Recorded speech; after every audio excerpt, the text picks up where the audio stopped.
बिस्मिल्लाहिर्रहमानिर्रहीम। अच्छा, ये सवाल है winter 2010 paper 23 question number 6। Winter 10 paper 23 question number 6। सबसे पहले तो सवाल वही है, state the principle of superposition.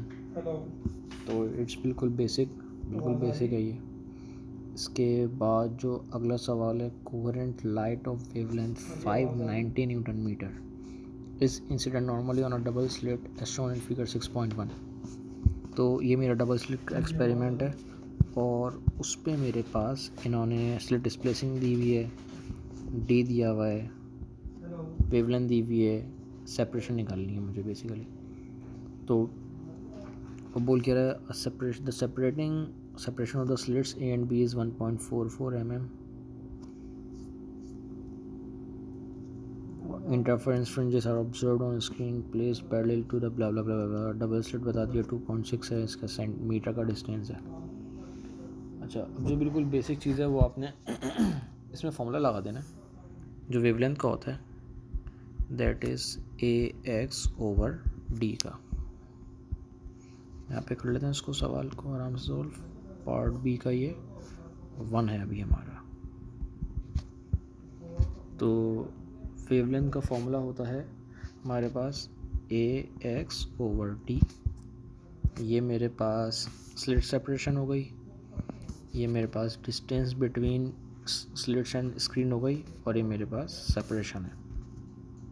तो मुझे सेपरेशन ही निकालनी है इसमें, तो फॉर्मूला लगा लेते हैं।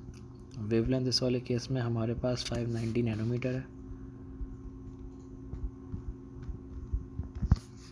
इसके बाद स्लिट स्पेसिंग मेरे पास 1.4 mm है, तो इसको एक्सपोनेंट -3 मीटर्स कर देते हैं। और डिस्टेंस मेरे पास बिटवीन स्लिट एंड स्क्रीन इस 2.6 मीटर्स है। एक्स निकालनी है मुझे सेपरेशन, तो प्लग कर दो। 590 एक्सपोनेंट -9 टाइम्स 2.6 ओवर 1.4 एक्सपोनेंट -3। तो इसका आंसर जो मेरे पास बन रहा है वो है 1.4 एक्सपोनेंट -3। तो ये बेटा मेरे पास वैल्यू आ रही है 1.09 एक्सपोनेंट -3 मीटर्स। ये एक्स आ गया। अच्छा, सवाल में आंसर दिया हुआ है मिलीमीटर्स में, तो कन्वर्ट कर दो इसको 1.09 मिलीमीटर्स, या फिर इसको राउंड ऑफ कर दो 2SF पे, तो ये 1.1 मिलीमीटर इसका आंसर हो जाएगा। ये इसका पार्ट बी का 1 कंप्लीट हो गया। अब ज़रा बी का 2 देखते हैं। The variation with time t of the displacement x of the light wave arriving at point P on the screen from slit A and from slit B is shown in figure 6.2 A and B। ये A से wave आ रही है, ये B से wave आ रही है। वो बोल रहे state the phase difference between the waves forming the dark fringe on the screen that is next two point P। तो बेसिकली मुझे डार्क फ्रिंज बतानी है। अच्छा, डार्क फ्रिंज का मतलब ये है कि मेरे पास इसमें कुछ ना कुछ फेज डिफरेंस होगा। एक होती है मेरे पास ब्राइट फ्रिंज, एक होती है डार्क फ्रिंज। ब्राइट फ्रिंज का मतलब है या तो मेरे पास 0 डिग्री का फेज डिफरेंस है या फिर 360 डिग्री का फेज डिफरेंस है। अब कंसीडरिंग द फैक्ट कि मेरे पास इसने डिग्री का ऑप्शन लगाया हुआ है यहाँ पे, तो मुझे ये कंसीडर करना है कि 360 या 0 है।